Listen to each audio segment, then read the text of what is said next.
Hey guys, welcome back to PhotoCut. In today's video, we are going to see how to change background color using PhotoCut. Start by downloading the PhotoCut app using the link provided in the description below. After installing the app, open it to discover its numerous features. It's designed to boost your creative potential in ways you never thought were possible with a mobile app. Begin by clicking the Select option. You will then have the option to choose an existing photo from your gallery or capture a new one. For this tutorial, I will use the same photo. Now PhotoCut's advanced AI technology takes over.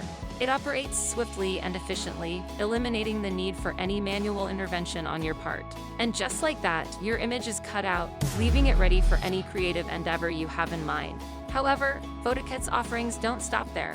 When exporting your edited photo, you can choose between PNG and JPG formats. Moreover, PhotoCut ensures that you don't have to compromise on quality. It allows you to select your preferred resolution to guarantee that your photo remains sharp and vibrant in any setting. That's all for today, and I'll see you in the next video.